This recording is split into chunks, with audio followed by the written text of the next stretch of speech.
Okay, so let's take a look then at the quintessential element, which is the fifth element in the five elements of effective thinking.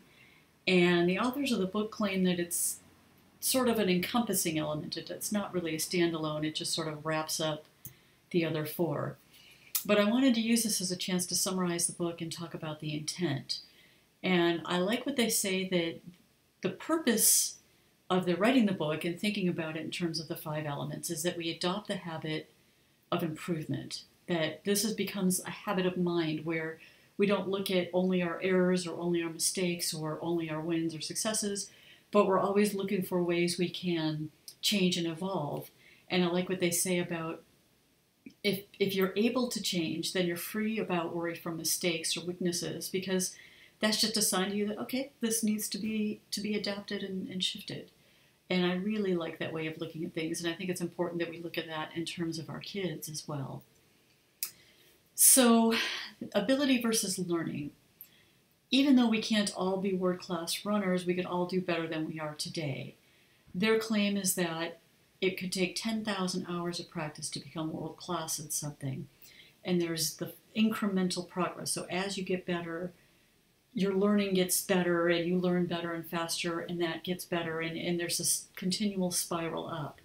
So they're saying don't just do it better, but do it differently. Look for ways to revise and change how you're doing something, especially if you're practicing something and struggling with it. A lot of times we end up doing it over and over the same way, but we don't change how we do it. So that's an important thing to keep in mind. So just to summarize the elements, with earth, we want to look for rock-solid understanding, have a real depth of knowing. And hopefully in your content areas you have that. Now it's a little more challenging for the elementary teachers because you have this breadth of knowing. But the secondary, you have a major, hopefully, in your content, so there's a real depth of knowing there.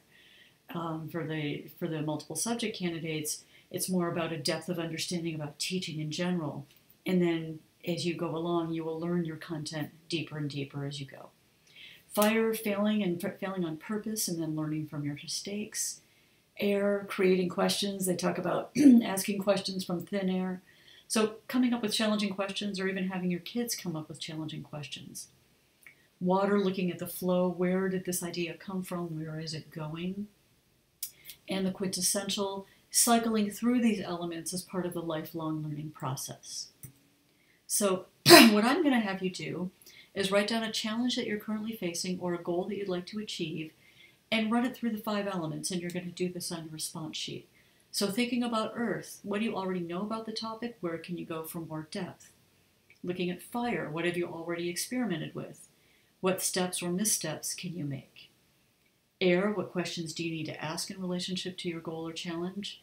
Water, how does this fit in the flow of your life? Where does it come from, and where will it take you? And finally, in the quintessential, how will you sustain this? How will you make it ongoing?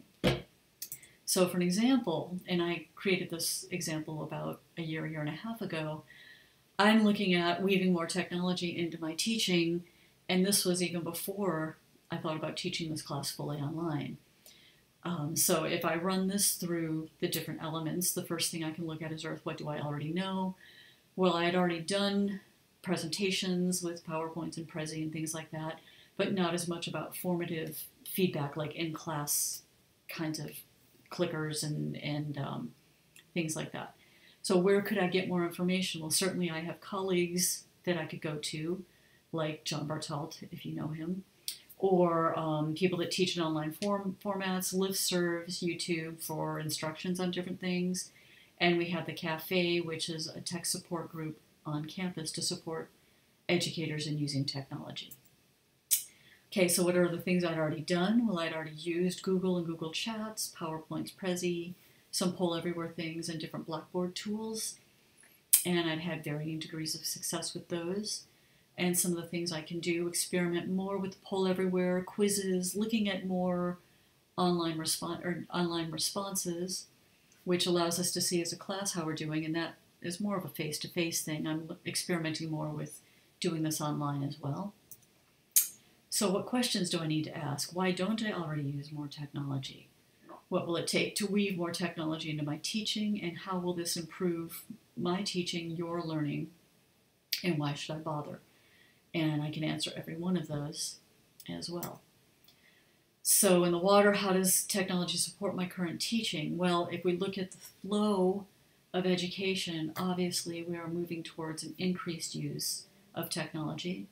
I want to prepare you, and you need to prepare your students for 21st century learning and being able to use the tools, because your kids, when they graduate, are going to be more likely than not working internationally through technology. So we want to provide more engaging lessons and increase technology in terms of my constructivist frame of teaching. In other words, keeping it more hands-on, keeping it more engaging and interactive. And finally, the quintessential, how will I keep this going? So how will I keep up with technology? As we know, it's always changing and shifting, and there's always new things coming out. Where will I find the time to learn and experiment and revise? What will I do to sustain my own development, and how will I get feedback on the application of technology in my teaching? Is it meeting my outcomes and your learning needs? So these are the things I've considered in relationship to increasing technology use in my teaching. So now I'd like you to, going back to this slide, walk this through your own process based on a topic, pick these 5, go through these elements and consider that in relationship to your goal.